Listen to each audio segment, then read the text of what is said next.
Disappointing loss. Happy for Jess. I think it's neat that she set the record in exactly the same number of games that Pat Krieger did. So there was no, Jess got to play more games, got more opportunities. So she got it late. I think there was a lot of nervousness and some pressure on her to break the record, and I'm glad she got it.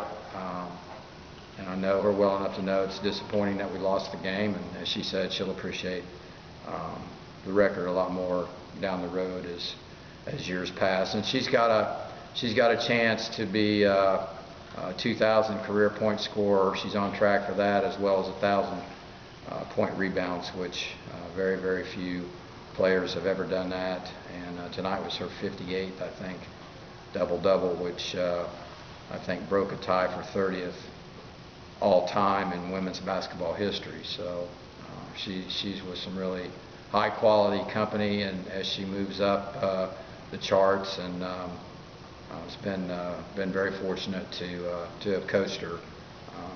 She brings it every day, every night.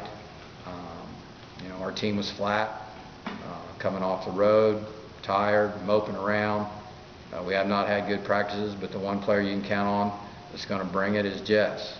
And it's too bad we didn't have more following her example this week, and that was reflected somewhat in how we performed tonight. I tend to believe you play like you practice, and we have not had good practices this week, but Jess has, and that's, a coach can ask for more than that.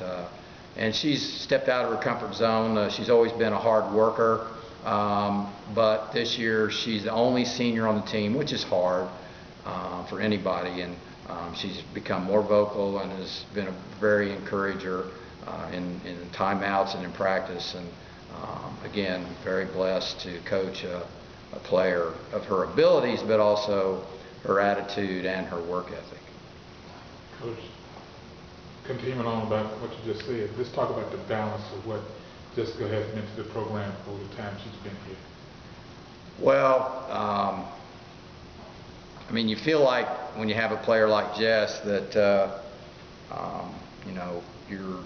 you got a chance in most games, and I'm disappointed that we haven't helped her a little bit with more help to take some of the load off of her. She's had the load from her freshman year, really, and we haven't been able to come up with a consistent second and third scorer, really, since her freshman year. So that's even more incredible to me, what she's done, and the fact that she's played two positions, small forward, power forward. Those are two totally different positions, and yet she still maintains. She's rebounding at an all-time high clip, and most recently we've had to move her back to the 4 spot because of some matchups and starting lineups, and she just clicks right in, and we don't have to worry about her knowing the plays from both spots, even though she hadn't had many reps at the 4. She did that as a freshman, and not a lot of players can do that. So I just wish that we would have had more success around her for the type of player that she is, and we just haven't been able to do it. I'm disappointed in that, and that's partly my fault. Moving forward with the rest of the conference moving down the line. I don't even want to think about it. I mean, we knew we could lose these 3. These were the 3 teams: ECU, Charlotte, and Tulane. A week ago, we were all sitting at 3-1, and we haven't won a game since. Tulane is a solid team. Lisa Stockton does a tremendous coaching job, and our team that we play Saturday lost at Tulane in overtime in a game they should have won, a game they led almost the whole game. They go to UTEP and have a 23-point lead in the second half and lose by 1. Tremendously talented team, the best point guard in the league, very athletic. So it'll be a tremendous challenge Saturday for our team. We had some matchup problems tonight. We have matchup problems against Southern Miss. And then we go to Middle Tennessee, who's sitting there undefeated. So, you know, this league's very balanced. The conference tournament should be very interesting. And on any given night, I mean, there's been overtime games. There's been 1-point, 2-point games. So it's very balanced, and our margin of error is not very big. We're struggling to shoot the basketball. It's our third straight game under 35%. That makes it tough. We were terrible at the free throw line in the first half, 7 of 15. You know, we're hurting ourselves in areas that, you know, you should be able to. I mean, we're a better free throw shooting team than that, but our kids get nervous. They start getting mental, and that's hurting us. And like I said, our margin of error, we defensed Tulane pretty darn well, but the few times we made mistakes, they made you pay.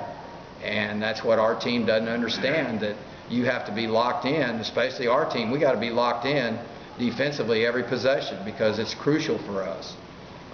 We're not a team that's going to go out and score 85 points a night, and you make a couple of defensive mistakes, it doesn't matter. And that's where we are right now. You know, we lose 2 games last week on the road, and we hold teams to 10 to 12 points on their home court below their season average, but we can't score enough to come out with the win. So it's all about putting the ball in the hole still, and that's a real struggle for us. We were 4 for 26 on the road trip from 3, and we're 5 for 21 tonight. So it's a struggle. You know, we're trying to get Jess shots, and you know, other teams know that, and you know, we're not getting her enough.